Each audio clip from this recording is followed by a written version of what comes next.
want a new stadium, maybe Travis here could ask Taylor to flip the bill. That's not a bad idea. Hey, Not a bad idea. Hey, how about we all pipe down a little bit? That ain't happening. She's just got to Kansas City, boys. Jesus. Now come on. What's a few $100 million to Taylor? That's right. That's what 4 tickets cost to her concert anyway. That's true. When are you gonna make an honest woman out of her? Taylor doesn't need to be working anymore. And again, I know your kicker agrees with me. This one's special. It's got everything. A legendary actor, a football heartthrob, and yes, the queen of breakup anthems herself, Taylor Swift. So here's the scoop. Just before Cheers icon George Wendt said his final goodbyes to the world, he went out doing what he did best, cracking jokes and grilling celebs like a backyard dad with a beer in one hand and a mic in the other. I'm talking June 1st, 2024, Kansas City, Missouri, at the Big Slick Celebrity Weekend, where Wendt popped up on stage looking every bit the Chicago Bears superfan with fellow funny guys Jason Sudeikis and Robert Smigel. And in walks Travis Kelce, all smiles, probably expecting a few light jabs about football. Instead, he ends up getting the third degree about his very public, very viral romance with none other than Miss Americana herself. Sources say the crowd absolutely lost it when Sudeikis, channeling his inner nosy uncle, asked Kelsey when he was gonna make an honest woman out of Taylor. The vibe? Somewhere between roast and intervention. And while Travis didn't exactly burst into laughter at that one, insiders say Wendt and Smigel had the audience in stitches. Wendt threw out a zinger suggesting Taylor could just casually foot the bill for the new stadium for the Chiefs, because, that's basically what a couple front row Eras Tour tickets cost these days. Kelsey, to his credit, rolled with it like a champ, joking about how she just landed in Kansas City like they were planning a wedding by Tuesday.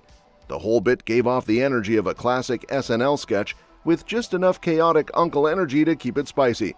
Now, this sketch is making the rounds again, not just for the laughs, but because it ended up being one of Wendt's last public appearances before he passed peacefully in his sleep on May 20th. And honestly, what a way to go. On stage, mic in hand, roasting a Super Bowl champ about dating a global icon. George was an icon, and he will be missed. And speaking of the power couple, cue entrance music because guess who is calling their relationship one of the best things to ever happen to the NFL? None other than the man with the megawatt smile and enough Super Bowl rings to flex on a whole neighborhood block, Michael Strahan. Yep, Big Mike is saying what everyone's been low-key thinking. Taylor Swift didn't just shake off the haters, she straight up boosted the league's ratings like it was her Midnights tour, and Sunday Night Football had VIP passes. Insiders spill that during a panel at 4SE, Strahan basically lit up talking about the whole Travis Taylor saga like it was the NFL's latest highlight reel. And honestly, he's not wrong. Since these two started the whole soft launch turn front row kiss cam thing back in summer 2023, Swift's been in more games than some team mascots. From regular season showdowns to both of the last 2 Super Bowls, she's clocking in more NFL hours than most fantasy league managers. And the Swiftie invasion? It's real. Sources say Roger Goodell himself is fanboying in board meetings, calling it the Taylor Swift effect, like she's the league's secret weapon. Apparently she's been roping in a whole new squad of viewers, mostly women who previously couldn't care less about touchdowns, but now scream louder than the commentators every time Kelsey does his thing. Even Goodell's talking about how she gets entertainment, which is basically the NFL's way of saying, please never break up with Travis, okay? As for Swift, she's keeping it cool. According to her Time interview from back in December 2023, this whole thing started when Kelsey shouted her out on his podcast. She thought it was cute, a little meta, and next thing you know, boom, they're hanging out undercover like it's a rom-com montage before the big reveal. Taylor even joked that by the time she popped up at that first Chiefs game, they were already a full-on thing. And speaking of Taylor's NFL effect, let's slide right into the Kelce family drama. Because what's a football dynasty without a little sibling rivalry sprinkled with luxury real estate? Travis Kelce just dropped a whopping $20 million on a Miami mansion that's basically a bachelor's paradise on steroids. We're talking 6 bedrooms, 7 baths, a pool with a waterfall edge so fancy it practically whispers, "I'm better than your resort," plus a private dock, movie theater, wine room, and round-the-clock security. Basically, if James Bond had a crib, this would be it, but with way more touchdown celebrations. No wonder Taylor's been spotted hanging around Boca Raton.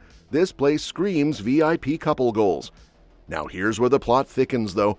Travis's mom, Donna, who's been the MVP of grandma duties back in Philly, suddenly has the hardest choice since Taylor had to pick between football and tour life. Mom's got the Lux life calling her from Florida, and with spa treatments, poolside chill sessions, and maybe even Taylor's latest hits playing on loop, can you blame her for wanting to escape the chaos of Jason Kelce's daily dad grind? Jason and his wife Kylie are raising 4 little tornadoes, aka daughters, and let's just say snacks, school runs, and toddler tantrums don't exactly come with a wine cellar or a private movie theater.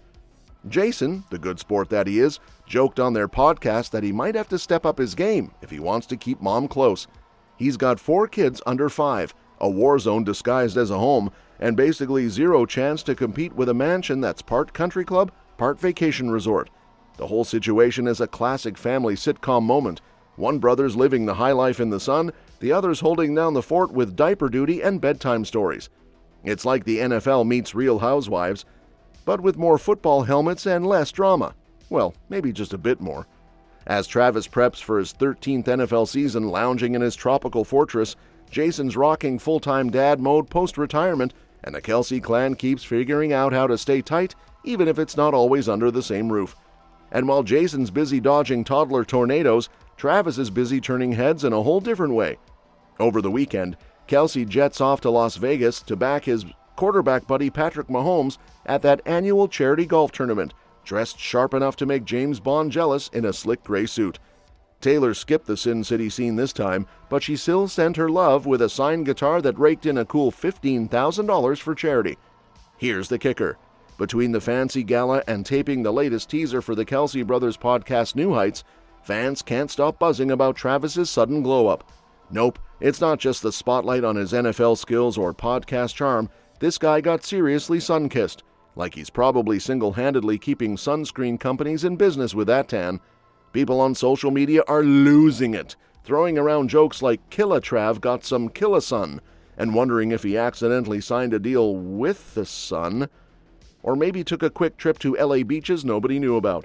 Honestly, between the holy tan Travis and Killa-burnt comments, it's like he's auditioning for the next Baywatch reboot.